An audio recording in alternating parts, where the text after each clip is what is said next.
Good evening everyone. आज से हम फ्लूइड मैकेनिक्स स्टार्ट करेंगे। तो देखो, सबसे पहले डेफिनेशन किसकी दे रखी है? फ्लूइड की दे रखी है। तो फ्लूइड क्या होता है कि a substance which has the property of flow is known as fluid. कि एक सब्सटेंस जिसके पास क्या प्रॉपर्टी है? फ्लो करने की प्रॉपर्टी है, वो क्या होता है? हमारा फ्लूइड होता है।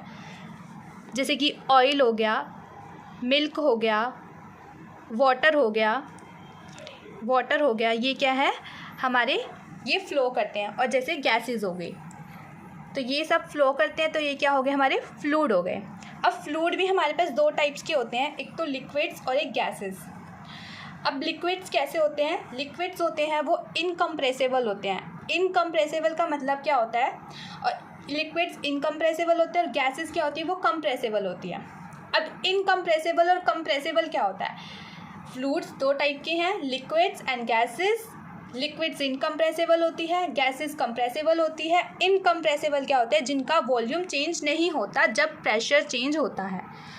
ओके, इनकम्प्रेसिबल क्या है?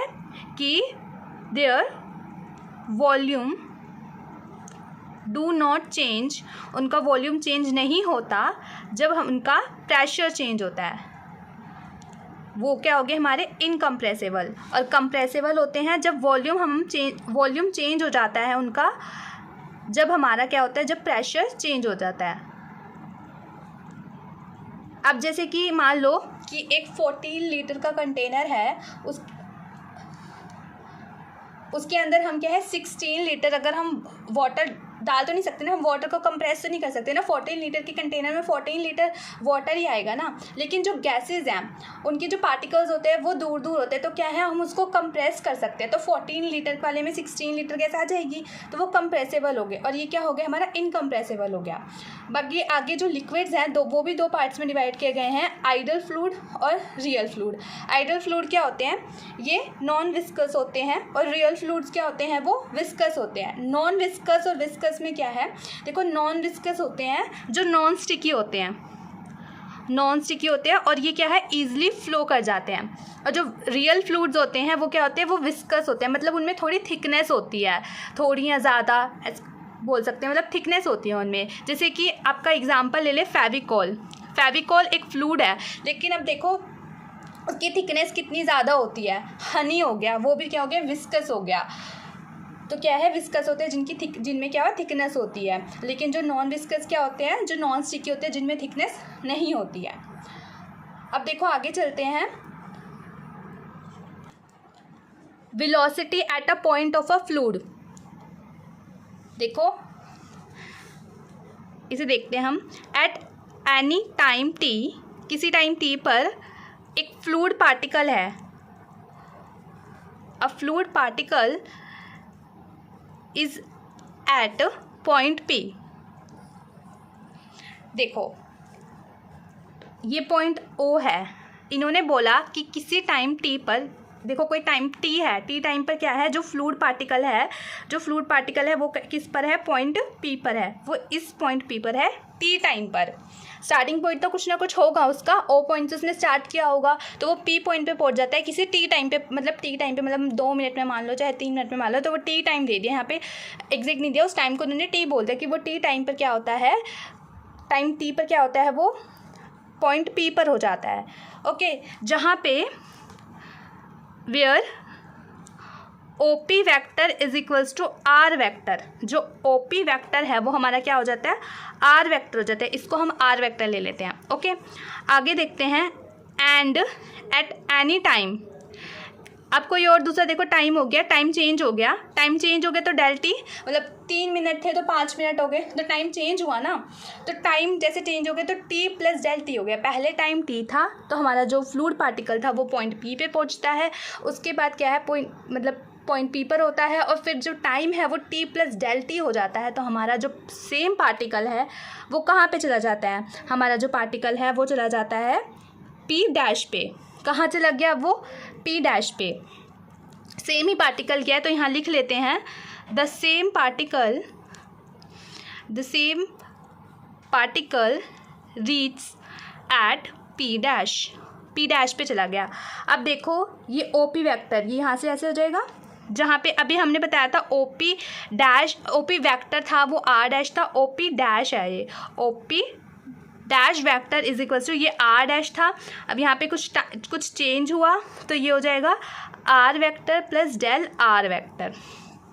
Okay, then in the interval del t, अब एक इंटरवल, एक अंतराल आया है कि वो टाइम टी से डेल टी हुआ है, तो then in the interval del t, then in the interval del t जो मूवमेंट है पार्टिकल की, जो मूवमेंट है पार्टिकल की वो पी पी डैश, अब इसको भी देखते हैं जी, जो मतलब कि टी से डेल टी हुआ था, ठीक है, जो अंतराल आया था, जो इंटरवल आया था डेल टी का, जो मूवमेंट है पार्टिकल की पी से पी डैश, वो क्या हो जाएगी del r vector.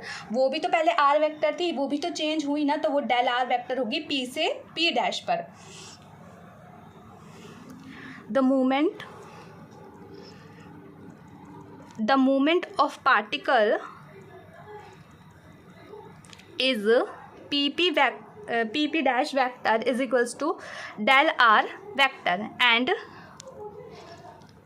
so the particle velocity, जो पार्टिकल की वेलोसिटी है q vector eight p is, जो पार्टिकल की वेलोसिटी है q वेक्टर किस पर, p पर, इज़ जो q वेक्टर हो जाएगा वो इज इक्वल्स टू हो जाएगा लिमिट डेल t कन्वर्ज कर जाएगा 0 पे डेल r वेक्टर अपॉन में del t, del r vector upon में डेल टी। अब इसको करेंगे कैसे लिख सकते हैं, डी आर वेक्टर अपॉन में डी टी। ओके, आगे देखते हैं।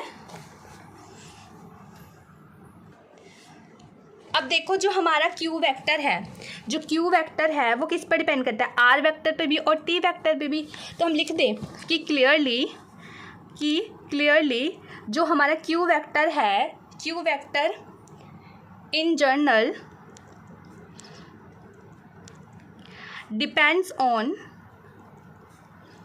both r vector and time t, r vector पे और टाइम t पे, so that we may write, तो हम कैसे लिख सकते हैं अब इसको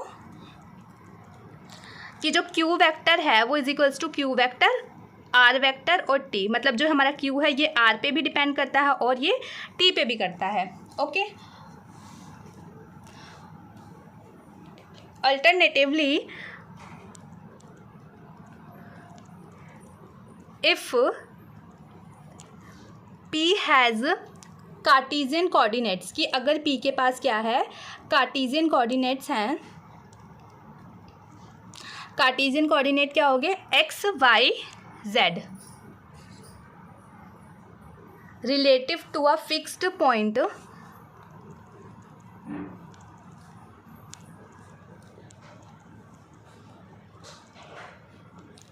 try rectangular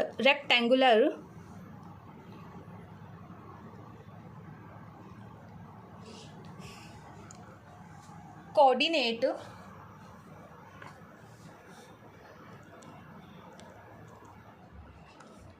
from through O, then we may write, जो हम q वेक्टर है उसको कैसे लिख सकते हैं, q vector is equals to q vector x y z, क्योंकि q वेक्टर किस पे भी डिपेंड है, मतलब कि जो r वेक्टर है ना वो हमारा आ गया x y z, और जो हमारा x y z आ गया, और यहाँ पे इसकी जगह नहीं, सॉरी, टाइम t तो आएगा ही आएगा, ठीक है। r वेक्टर की जगह हमने क्या लिख दिया कि जो हमारे पास जो p है उसके पास कार्टेशियन कोऑर्डिनेट्स हैं x y z, तो मतलब r vector is equals to x y z हो गया, r vector is equals to x i plus y j plus z k cap हो गया, तो मतलब आर वेक्टर की जगह हमने ये लिख दिया और टाइम टी तो यहाँ पर आएगा ही। उसके बाद लिखते हैं कि लेट अस सपोज दैट कि जो यू वी डब्ल्यू है are the Cartesian components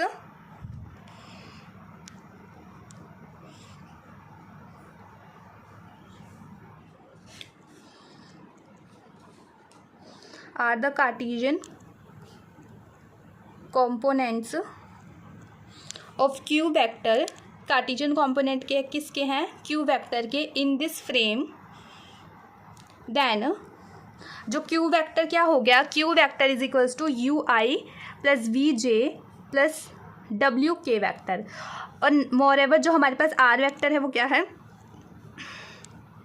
x i cap plus y j cap plus z k cap. जो हमारा क्यू वेक्टर है, देखो यहाँ पे हमने क्या लिखा था, जो क्यू वेक्टर है वो equals to d r upon में डी टी है, डी आर वेक्टर अपॉन में डी टी है। देन जो हमारा क्यू वेक्टर है वो किसके इक्वल है, डी आर वेक्टर अपॉन में डी टी। ओके, तो जो हमारा डी आर वेक्टर हो गया, डी आर वेक्टर मतलब जो आर वेक्टर है वो हमारा क्या है, x i y j z k, तो यहाँ पर क्या आ जाएगा, डी एक्स अपॉन में d t i cap plus d y upon में d t j cap plus d z upon में d t k cap. Okay, अब यहाँ से देखो यू वी डब्ल्यू, तो मतलब जो u हो गया वो किसके इक्वल हो गया हमारा, u is equals to d x upon में d t and v is equals to d y y upon में d t and w is equals to d z upon में डी टी। ओके, ये यहाँ पे complete होता है। तो देखो मेन इसके अंदर है जो चीज़ें हमें याद करनी है, जो हमारे आगे भी थ्योरम्स वगैरह में काम आएगी इस फ्लूइड मैकेनिक्स को करने में। देखो हमें पहले ये याद करना है, क्यू वेक्टर है जो हमारा इसके इक्वल है, आर वेक्टर हमारा इसके इक्वल है, और ये भी करनी है कि u is equals to this है and q vector is equals to this है। मतलब जो मैंने ये मेन सा लिखवाया है ये सारा कुछ इम्पॉर्टेंट है, ये आपका बेस है, तो ही आके जाके आपको थ्योरम्स इजी से कर पाएंगे, आप डायरेक्ट लिख सकते हैं। तो इसको अच्छे से समझ लीजिएगा,